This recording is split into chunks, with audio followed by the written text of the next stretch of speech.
Good morning. कैसे हो आप? चलो आज अपन कल के टॉपिक अपना कम्युनिटी हेल्थ नर्सिंग से रिलेटेड जो टॉपिक है या प्राइमरी हेल्थ केयर नर्सिंग से जो अपना रिलेटेड जो टॉपिक है वो अपन डिस्कशन करते हैं। अपना टॉपिक एक छोटा सा टॉपिक है। टॉपिक का नाम है क्लासिफिकेशन ऑफ माइक्रोब या माइक्रो जो सूक्ष्म जीव है उसका क्या क्लासिफिकेशन है। आपको इतना सा आपने पढ़ा होगा।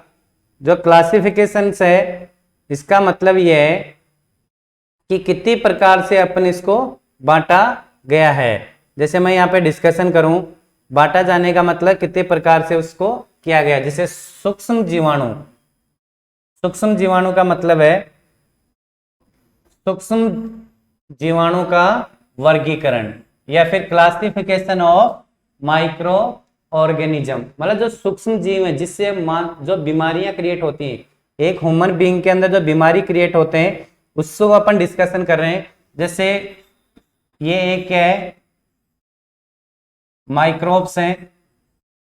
माइक्रोब्स अपन पढ़े थे कौन कौन से होते हैं। बैक्टीरिया होता है,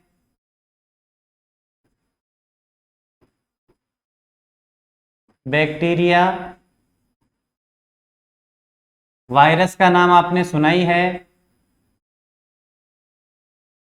बैक्टीरिया और जो वायरस होते हैं,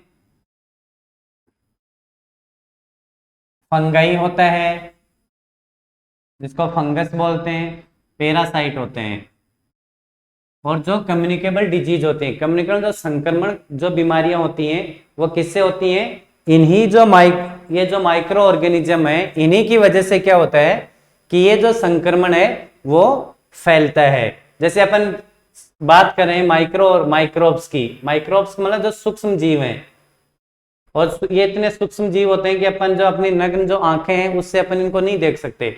आप कह दिया उसको बैक्टीरियल इन्फेक्शन हो गया या उसको इन्फेक्शन हो गया, लोकल टर्म में आप बोलते हैं। जो मेडिकल के स्टाफ है उनको समझ में आता है कि ये जो बैक्टीरियल की वजह से हुआ या फिर वायरस की वजह से या फंगस की इन्फेक्शन की वजह से है। तो इसके अंदर अपन जो माइक्रो ऑर्गेनिज्म है उसको वे 2 या 3 कैटेगरी में अपन इसको डिवाइडेशन किया गया है। जैसे अपन क्लासिफिकेशंस की बात करें या टाइप्स ऑफ माइक्रोब्स भी बोल सकते हैं। इसका मतलब ये टाइप्स भी हो सकती है। अपन क्या पढ़ रहे हैं, types of micro organism. Types में अपने जैसे एक तो पैथोजेनेसिस होता है, पैथोजेनिक माइक्रो ऑर्गेनिज्म, और उसके बाद non pathogenic, non pathogenic. Pathogenic का मतलब है कि ऐसा माइक्रो ऑर्गेनिज्म जिससे क्या हो, बीमारियां हो। एक ह्यूमन बीइंग के अंदर या मानव के अंदर जो बीमारियां होती हैं उन बीमारियों से होने वाला जो रोग है या उनसे जो रोग होता है वही रोग क्या होता है, मानव या एक ह्यूमन है उसके अंदर जो रोग होता है वो रोग है। जो रोग हो रहा है उस रोग की वजह से या जो रोग हो रहा है उसको, जैसे पैथोजेनिक अपने बैक्टीरिया बोल सकते हैं, वायरस बोल सकते हैं, फंगस बोल सकते हैं। आपने ऐसा पढ़ा है ना। तो आप कहेंगे सर आप तो हमें बैक्टीरिया, वायरस, फंगाई ये बता रहे। अरे स्टूडेंट्स, आपकी सिलेबस में जो चीज है वही पढ़ा रहे हैं। मतलब अपने संक्रमण पढ़ा उसमें बैक्टीरिया, वायरस, फंजाई था। अपने क्लास में माइक्रो ऑर्गेनिज्म पढ़ रहे हैं, माइक्रोबायोलॉजी में अपन यही चीजें पढ़ते हैं। तो वही चीज क्या है, नॉन पैथोजेनिक जो है उसको भी अपन डिस्कशन करते हैं। ये जो नॉन पैथोजेनिक होते हैं उसके अंदर देखो जिससे बीमारियां नहीं होती हैं। कुछ ऐसे होते हैं जिनकी बीमारियां कम होती हैं या बीमार नहीं पड़ते हैं, उनको अपन नॉन पैथोजेनिक है, जो अपनी बॉडी के लिए हार्मफुल नहीं है। कुछ अपने बॉडी में माइक्रो ऑर्गेनिज्म होते हैं जो अपनी बॉडी के लिए क्या नहीं है, हार्मफुल नहीं है, मतलब अपनी बॉडी के लिए वो क्या है, बेनिफिट है। तो ऐसे तो इसके आधार पर अपन जैसे मोस्टली जो माइक्रो ऑर्गेनिज्म उसको 2 प्रकार से अपने बांटा गया। जो फर्स्ट क्लासिफिकेशन है जिसके पैथोजेनिक और नॉन पैथोजेनिक। पैथोजेनिक का मतलब अरोगजनक, और और नॉन पैथोजेनिक का मतलब अरोगजनक, मतलब जिससे बीमारियां नहीं होती हो। जैसे अपने यहाँ पे अपन दोबारा डिस्कशन कर रहे हैं कि वही जो चीजें अपने जो शॉर्ट में पढ़ी थी वो डिस्कशन कर। जैसे फर्स्ट नंबर है सूक्ष्म जीवाणु का प्रथम वर्गीकरण। इसके 2 वर्गीकरण दिए गए अलग अलग जो माइक्रोबायोलॉजिस्ट हैं प्रथम वर्गीकरण और सेकंड वर्गीकरण। प्रथम वर्गीकरण में आपने पढ़ा था कि पहला आपने पढ़ा था नॉन पैथोजेनिक, है रोगजनक, जिससे अपने क्या हो, कोई बीमारी नहीं होती। इससे क्या होता है, एक जने से दूसरे जने में बीमारियां नहीं फैलती हैं, वो वाले होते हैं। ये अपनी बॉडी के लिए क्या होते हैं, हार्मफुल होते हैं। और ये जो है ज्यादा हार्मफुल नहीं होते हैं। जैसे अपने नॉन पैथोजेनिक की पढ़ी कि मैंने आपको बताया कि कुछ माइक्रो ऑर्गेनिज्म है, वो क्या होते हैं, अपने बॉडी में होते हैं लेकिन वो अपन को नुकसान नहीं करते हैं, है ना ऐसा। तो वो जो नुकसान नहीं करते हैं, तो उन बैक्टीरिया की अगर अपन बात करें तो वो है अरोगजनक है। अरोगजनक में सीधा मतलब है कि ऐसे जीवाणु आते हैं जिससे रोग उत्पन्न नहीं करते हैं और अपनी बॉडी के अंदर ये होते हैं। जैसे दही के अंदर होता है, पनीर के अंदर जो सूक्ष्म जीवाणु होते हैं, खमीर के अंदर होता है, डबल रोटी में होता है, इनके अंदर भी क्या होते हैं, बहुत सारे क्या होते हैं, माइक्रो ऑर्गेनिज्म होते हैं। और ये जो माइक्रो, इससे अपन को क्या होती है कि बीमारियां नहीं होती हैं। अब आप पढ़ेंगे सर ये नॉन पैथ फिर अपन क्यों पढ़ रहे हैं, अपन इसलिए पढ़ रहे हैं कि ये जो वायरस और बैक्टीरिया जो माइक्रोन, इसका स्टडी करना जरूरी। कुछ माइक्रोन अपनी बॉडी में होते हैं, वो अपन को नुकसान नहीं, जैसे दही अपन सब खाते हैं, उसके अंदर माइक्रो ऑर्गेनिज्म होता है लेकिन वो अपनी बॉडी को नुकसान नहीं पहुंचाता है। उसके बाद सेकंड वाला अपन पढ़ते हैं, अपने लिए सबसे इंपॉर्टेंट है पैथोजेनिक। पैथोजेनिक का मतलब क्या होता है कि जो रोगजनक होते हैं, रोगजनक या पैथोजेनिक जेनेसिस अपन बोलते हैं, ये इतने सूक्ष्म जीवाणु होते हैं जिससे क्या होता है, रोग का संचरण होता है। संचरण मतलब एक जगह से दूसरी जगह रोग फैलते हैं, मतलब सीधा मतलब है एक ह्यूमन बीइंग से दूसरे ह्यूमन बीइंग के अंदर इस रोगों का प्रसारण होता है। तो ऐसे रोगों को अपन क्या बोलते हैं कि पैथोजेनिक माइक्रो ऑर्गेनिज्म कहा जाता है, जो अपने बॉडी के लिए क्या होते हैं, हार्मफुल हैं। मतलब क्या होते हैं, रोग तो फैलाते हैं और अपनी बॉडी को नुकसान भी पहुंचाते हैं, उनको अपन कहा जाता है पैथोजेनिक। ये जो मोस्टली रोगजनक है वो अपने जितने सारे पोर्टल ऑफ एंट्री है, पोर्टल ऑफ एग्जिट है, मतलब अपने जितने बॉडी के अंदर रास्ते हैं 6 और 7, eye, nose, mouth, ear, skin, vagina, उसके बाद में यूरिनरी सिस्टम और रेक्टम, इनसे क्या होता है, माइक्रोऑर्गेनिज्म अपनी बॉडी के अंदर एंट्री करता है और इन्हीं वे से अपने माइक्रोऑर्गेनिज्म बॉडी से बाहर की तरफ निकलता है। ये अपन आगे पढ़ेंगे। ये भी आपके एग्जाम में कई बार क्वेश्चन आता है कि पोर्टल ऑफ एंट्री क्या होता है। पोर्टल ऑफ एंट्री मतलब अपने शरीर के अंदर प्रवेश करने वाले द्वार। ये अपने 7 द्वार हो गए, और अगर ये एंट्री है, इसकी जगह एग्जिट आ जाए तो वही बात है, ऐसे द्वार जिसकी वजह से माइक्रो ऑर्गेनिज्म बाहर निकलता है। और एंट्री का मतलब अपने ह्यूमन बीइंग के अंदर वो वायरस बॉडी में एंट्री करता है। तो उसके बाद में अपन जैसे ये पढ़ते हैं, अपने पहले पढ़ा पैथोजेनिक का पढ़ा था, पहला पढ़ रहे हैं श्वसन मार्ग। श्वसन मार्ग का मतलब रेस्पिरेटरी ट्रैक्ट है या रेस्पिरेटरी सिस्टम है, उसके अंदर भी क्या होता है कि अपन को ये माइक्रो ऑर्गेनिज्म स्प्रेड होते हैं। जैसे अपने फर्स्ट वाला अपन डिस्कशन कर रहे हैं कि जो श्वसन तंत्र है या जो रेस्पिरेटरी सिस्टम है, उसके अंदर अपने होने वाली जो मोस्टली बीमारियां हैं वो बच्चों में होती हैं। जैसे अपन डिस्कशन किया था कि सबसे ज्यादा फैलने वाली बीमारी किससे होती है, रेस्पिरेटरी सिस्टम से। पोर्टल ऑफ एंड मतलब अपना सांस लेते हैं, सांस से माइक्रो अंदर चला जाता है। कोरोना भी किससे जा रहा था, सांस के थ्रू जा रहा था, इसलिए अपन सबने क्या लगा रखे थे, मास्क। और ये जो मास्क लगा रखे थे, इन्हीं मास्क से अपन बचाव किया था। जैसे सामान्य सर्दी है वो भी रेस्पिरेटरी सिस्टम, इन्फ्लुएंजा है उससे भी होता है, खसरा नामक बीमारी है वो भी इससे होती है, मम्स भी है रेस्पिरेटरी सिस्टम है, छोटी माता भी किससे होती है, श्वसन मार्ग से होती है।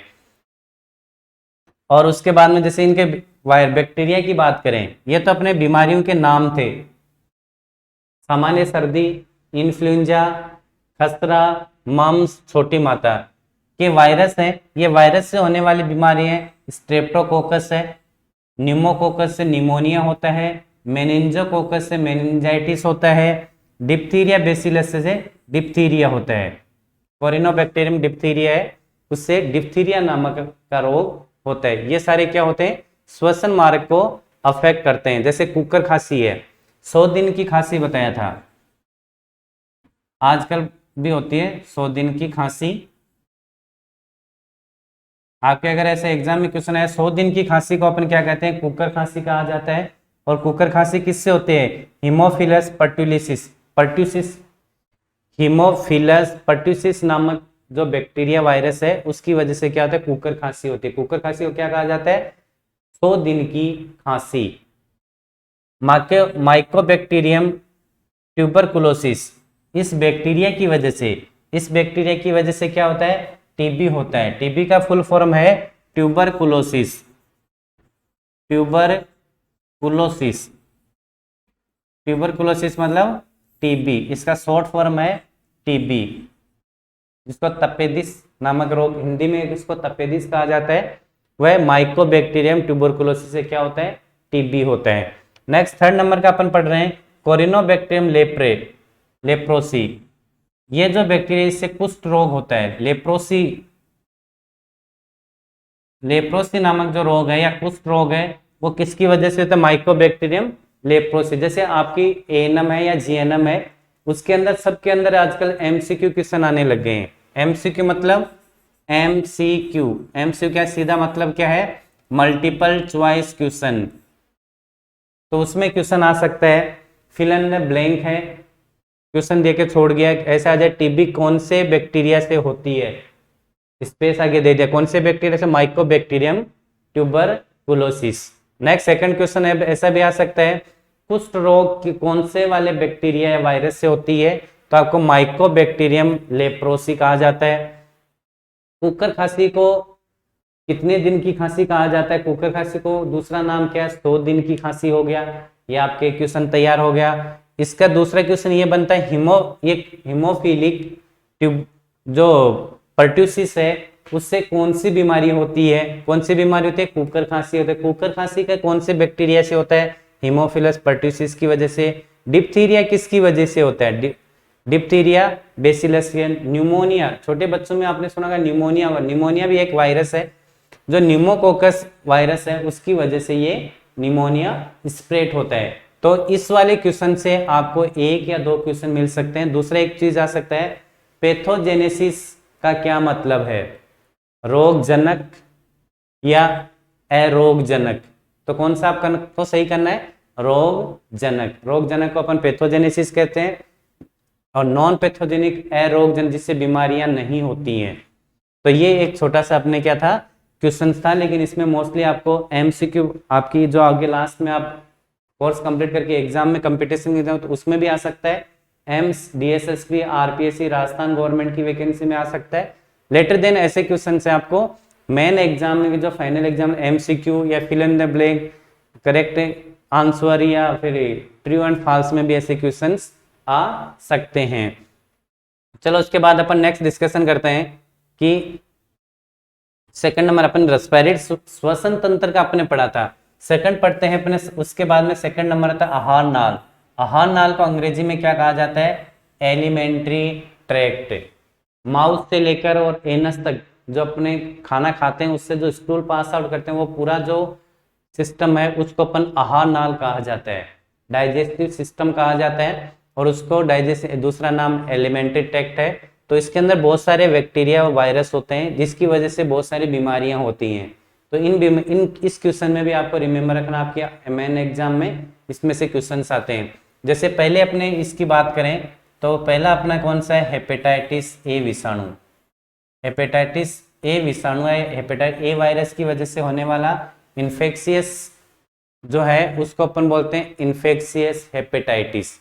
तो आपके एग्जाम में ऐसा क्वेश्चन आ सकता है कि आहार नाल है कि जो हेपेटाइटिस है वो कौन से ऑर्गन को फर्क इफेक्ट करता है, तो अपन सीधा किसको करता है, एलिमेंट्री कैनाल या आहार नाल को फर्क पड़ता है। पोलियो किस, जैसे पोलियो है, पोलियो कौन से बैक्टीरिया विषाणु वायरस की वजह से होता है, ये देखो पोलियो मलाइटिस वायरस की वजह से क्या होता है, पोलियो होता है। तो आपके एग्जाम में ऐसा क्वेश्चन आ सकता है कि पोलियो किस वायरस की वजह से स्प्रेड होता है। तो पोलियो किसके वायरस की स्प्रेड कैसे हुआ, आपने किससे हुआ, पोलियोमाइलाइटिस विषाणु की वजह से ये वायरस हुआ। नेक्स्ट अपन इसकी बात करें कि जो टाइफाइड है, आप बोलते हैं ना उसको टाइफाइड हो गया, वो होता है कौन से बैक्टीरिया के साल्मोनेला टाइफी।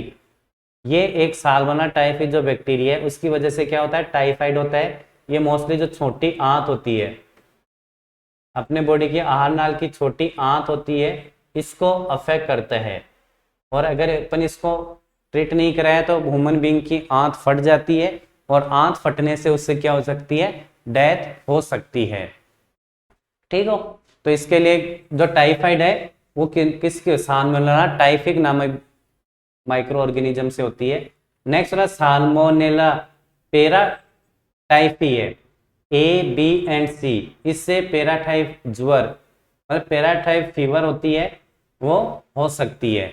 ये आपके इतना इंपॉर्टेंस नहीं है। हैजा किसकी वजह से होती है, आप जनरली पढ़ा है, हैजा धूप में जाने की वजह से होता है, लू लगने से हैजा होता है, पढ़ा है ना। लू लगने से क्या होता है, हैजा हो जाता है। वो लू लगना क्या है, कौन सा बैक्टीरिया या माइक्रो, जो विब्रियो कोलेरा है या वाइब्रियो कोलेरा जो एक माइक्रो ऑर्गेनिज्म, उसकी वजह से क्या होता है, हैजा हो सकता है। नेक्स्ट है कि अपन बोलते हैं बेसिलर डिसेंट्री, कि अगर किसी को दस्त लग जाते हैं, बहुत जोर के दस्त जिसके अंदर स्टूल में ब्लड भी आना स्टार्ट हो जाता है, उस बीमारी कौन से वाले वायरस की वजह होती है, सिजेला नामक माइक्रो ऑर्गेनिज्म से हो सकती है। उसका दूसरा नाम है बेसिलस कोलाई, ई कोलाई भी बोलते हैं। इसकी वजह से कि भी क्या हो सकता है, बी कोलाई है, उसकी वजह से भी क्या हो सकता है, उसको डिसेंट्री हो सकता है। और उसके बाद में एमीबिसिस है, वो एंटामीबिसिस हिस्टोलिसिस की वजह से एमीबिएसिस हो सकता है। एक अपने पढ़ा था आपकी किसकी वजह से, टिटनस किसकी वजह से हो सकता है, मैंने आपको कल भी बताया था टिटनस किसकी वजह से हो सकता है, क्लोस्ट्रिडियम टिटेनी है, इसकी वजह से टिटनस हो सकता है। टिटेनस, टिटेनस के अंदर क्या होता है, टिटनस को दूसरा किस नाम से जाना जाता है, आपके एग्जाम में कई बार क्वेश्चन आता है, तो किसके नाम से, धनुर्वात, मतलब धनुष की तरह क्या होता है, बॉडी हो जाती है, उसको ये बोलते हैं। और ये टिटेनस है। आप भी टीका लगाते हो, टिटनस का टीका लगवाते हो ना सारे, और वो सारे कब टीका लगवाते हो आप, जब आपको किसी लोहे की लग जाती है तो आप टिटनस का टीका लगाते हैं, क्योंकि इसका ट्रीटमेंट बहुत कम है, और इसका ये होने के बाद मोस्टली क्या हो सकती है, किसी की भी डेथ या मृत्यु हो सकती है।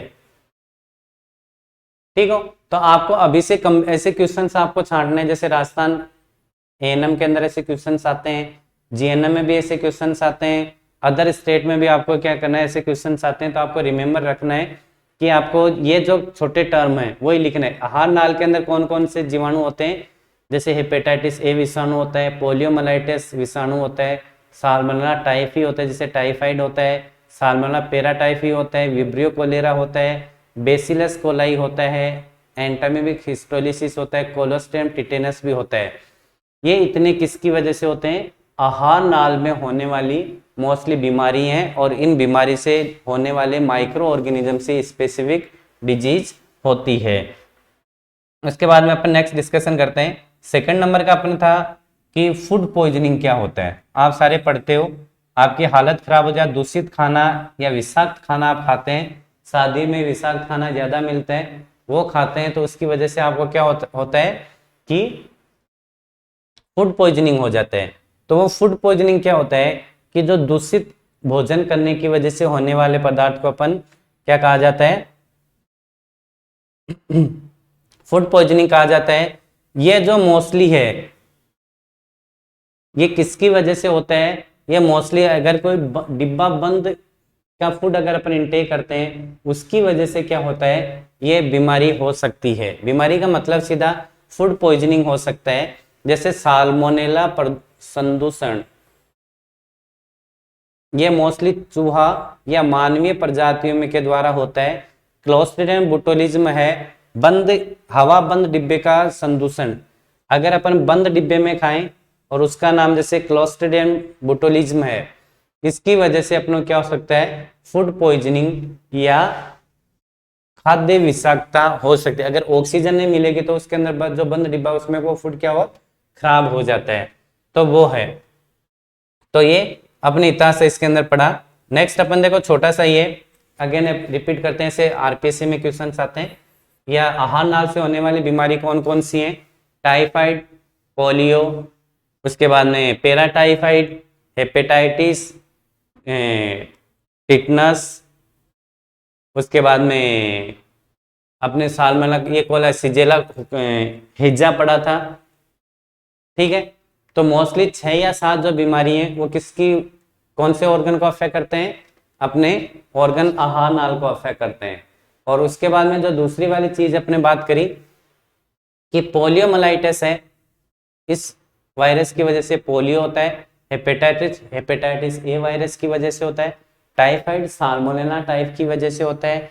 और उसके बाद में हेजा है, वाइब्रो कोलेरा की वजह से होता है। डिसेंट्री है वो ई कोलाई है, बेसिलाई कोलाई की वजह से होता है। टिटनस अपने बड़ा वो क्लोस्ट्रिडियम टिटेनाई की वजह से होने वाले ये रोग हैं।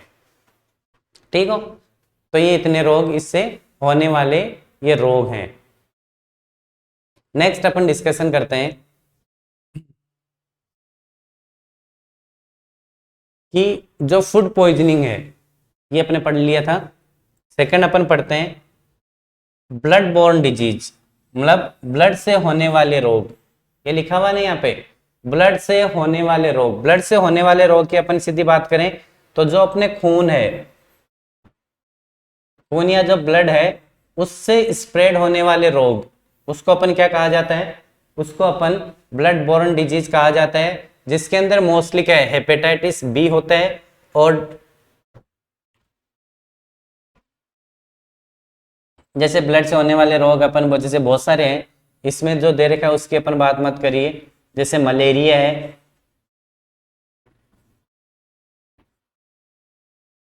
मलेरिया।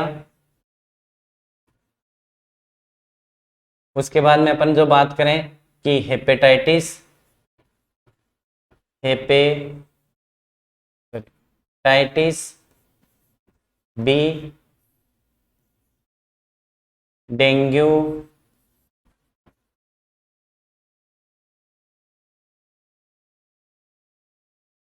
ये होने वाले मोस्टली क्या हैं, एक जैसे अपने ब्लड से होने वाले सेक्सुअल ट्रांसमिटेड डिजीज हैं वो भी ब्लड से स्प्रेड होती हैं। और हेपेटाइटिस अपने लिख ही दिया। तो ये मोस्टली क्या है, इतनी सारी क्या होती हैं, ब्लड से होने वाली बीमारीज हैं। सेक्सुअल ट्रांसमिटेड डिजीज है, STD जिसको शॉर्ट फॉर्म बोलते हैं, ये भी आप आगे पढ़ेंगे। तो इसमें देखो फर्स्ट अपने ब्लड बोर्न मतलब खून से होने वाली, अपना जो ब्लड है उससे स्प्रेड होने वाली जो बीमारी है वो देखो पहले नंबर की अपने यहाँ पे दे रखा है, हेपेटाइटिस दे रखा है। तो इसके अंदर ये देखो हेपेटाइटिस है, हेपेटाइटिस बी है, डेंगू रोग हो सकता है। उसके बाद में एंथ्रेक्स, बेसिलस एंथ्रेक्स या एंथ्रेक्स नामक रोग हो सकता है। और प्लाज्मोडियम वाइवेक्स, प्लाज्मोडियम फाल्सिफेरम, ये जो दो, और प्लाज्मोडियम मलेरियम, इसकी वजह से क्या होता है, एक मलेरिया नामक रोग होता है। और ये 3 इसके मलेरिया के क्या है, टाइप हैं। और ये चौथा है वो है फाइलेरिया है। ये भी एक क्या परजीवी रोग है जो क्या होता है, अपने ब्लड से होने वाले रोग होते हैं। और ये वाले अपन जो डिस्कशन कर रहे हैं इन्हीं को आपके एग्जाम में ऐसा क्वेश्चंस भी आ सकता है। एग्जाम में ऐसा क्वेश्चंस आ सकता है कि माइक्रो ऑर्गेनिज्म के क्लासिफिकेशन को डिटेल से लिखिए, या फिर ऐसा आ सकता है कि माइक्रो ऑर्गेनिज्म के टाइप्स को डिटेल से लिखिए, या फिर ऐसा फूड पॉइजनिंग किस कौन से वाले वायरस की वजह से होता है, साल्मोनेला या स्टेफिलोकोकस की वजह से हो सकता है। नेक्स्ट ये हेपेटाइट ब्लड बोर्न डिजीज कौन कौन से, हेपेटाइटिस बी है और डेंगू। जैसे डेंगू अभी पिछले दिनों थोड़े कोरोना के बाद डेंगू आया था, सबकी प्लेटलेट्स क्या हो गई थी, 20 से 30,000 तक क्या हो गई थी, प्लेटलेट्स आ गई थी, मतलब खून का थक्का बनना कम हो गया था। तो उसको अपन प्लेटलेट्स कहते हैं और वो डेंगू कहा जाता है। और ये हेपेटाइटिस बी, ये किसके ब्लड बोर्न डिजीज है। मलेरिया है जो सबसे ज्यादा किससे, कौन से मॉस्किटो से होती है, मादा एनाफिली जो मच्छर है उसकी वजह से क्या होता है, ये एनम मलेरिया हो सकता है। नेक्स्ट अपन डिस्कशन करें तो नेक्स्ट अपने ये अपने फर्स्ट नंबर का अपने क्लास माइक्रो ऑर्गेनिज्म का क्लासिफिकेशन पढ़ा था। अब अपन पढ़ते हैं सेकंड, किसका, सेकंड टाइप ऑफ क्लासिफिकेशन पढ़ते हैं। सेकंड की अपन अगर बात करें तो वो अपना है कि second classification of micro organism, जो भी अपना क्लासिफिकेशन है वो क्या है कि ये फर्स्ट टाइप का वो था, ये सेकंड सूक्ष्म जीवों का द्वितीय वर्गीकरण, second classification of micro organism. इसको MO भी लिखा था माइक्रो ऑर्गेनिज्म को, माइक्रो वाला जैसे अपने फर्स्ट लिखा हुआ है सूक्ष्म जीवाणु, सूक्ष्म जीवाणु का मतलब माइक्रो ऑर्गेनिज्म। इसके अंदर बैक्टीरिया होता है, जैसे मैंने आपको बताया पहला नंबर का बैक्टीरिया है, दूसरा नाम फंगस है, तीसरा प्रोटोजोवल है और चौथा वायरस है। तो मोस्टली सबसे ज्यादा होने वाली बीमारियां बैक्टीरिया से होती हैं, उसके बाद वायरस जनित रोग हैं, फंगस से भी होती हैं और प्रोटोजोआ से कम बीमारियां क्रिएट होती हैं। उसके बाद में अपन जैसे बैक्टीरिया की अपन बात करें, जैसे बैक्टीरिया को अपने इसमें क्लासिफाइड कितने प्रकार के बैक्टीरियाज होते हैं। जैसे बैक्टीरियाज की अपन बात करें, कोकाई होता है या बेसिलाई होती है, स्पोरिला होता है और स्पोरो किट्स होते हैं। तो ये आपको इतनी ज्यादा पढ़ने की जरूरत नहीं है, माइक्रोबायोलॉजी में BSc और MSc नर्सिंग का है। माइक्रोबायोलॉजी आपके डिटेल में आता नहीं है, बहुत छोटे क्वेश्चंस आते हैं, डिप्लोकोकाई, स्ट्रेप्टोकोकाई, स्टेफाइलोकोकाई, ये नहीं, आपको इतना ही देखना है, ये भी आपको नहीं देखना है। आपको बैक्टीरिया सेकंड क्लासिफिकेशन अपन गए, बैक्टीरिया जनित रोग, फंगस जनित रोग, प्रोटोजोवल रोग और वायरस जनित रोग, ये 4 प्रकार के अपने क्या होते हैं, इससे को क्लासिफाइड किया गया है, जिसको अपन एक एक करके डिस्कशन कर रहे हैं। आपको यहां तक बहुत अच्छी तरह से समझ में आया होगा। इसके अंदर अपन एक छोटा सा दोबारा अपन डिस्कशन कर लेते हैं। डिस्कशन क्या करते हैं, जैसे अपने बताया था माइक्रो ऑर्गेनिज्म का क्लासिफिकेशन, माइक्रो ऑर्गेनिज्म का क्लासिफिकेशन की अगर अपन बात करें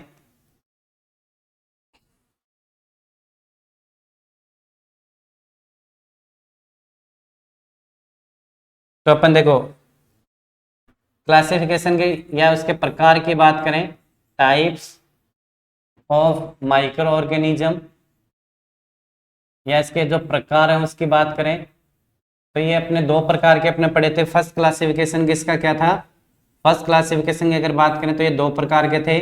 एक को पैथोजेनिक बोला था, पैथोजेनिक का सीधा मतलब है रोग जनित माइक्रो ऑर्गेनिज्म, और नॉन पैथोजेनिक पढ़ा था आपने, जिसको अपन पढ़ते हैं अरोग जनित।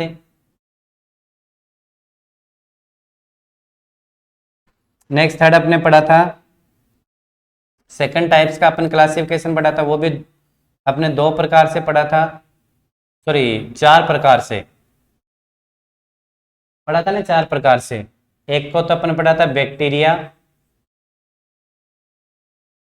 एक को अपने पढ़ा था वायरस, एक को अपने पढ़ा था प्रोटोजोआ, एक को अपने पढ़ा था फंगस। ये इतने प्रकार के अपने क्या पढ़े थे, क्लासिफिकेशन ऑफ माइक्रो ऑर्गेनिज्म या टाइप्स ऑफ माइक्रो ऑर्गेनिज्म। तो ये अपने जनरल इतने से अपने डिटेल में पढ़ी थी। पैथोजेनिक रोग जनिक रोग हैं, जिसे अपने आहार नाल का पढ़ा, रेस्पिरेटरी सिस्टम, फूड पॉइजनिंग का पढ़ा था, ब्लड बोर्न डिजीज पढ़ा था। नॉन पैथोजेनिक में जो अपने बीमारी बॉडी में ऐसे वायरस होते हैं लेकिन वो अपन को कोई नुकसान नहीं करते हैं। सेकंड बैक्टीरिया, वायरस, प्रोटोजोआ और फंगस पढ़ा था। ये इस पे अलग अलग बैक्टीरिया वायरस होते हैं जिनकी वजह से ये अपने कोई ना कोई कम्युनिकेबल डिजीज या नॉन कम्युनिकेबल डिजीज स्प्रेड होती है।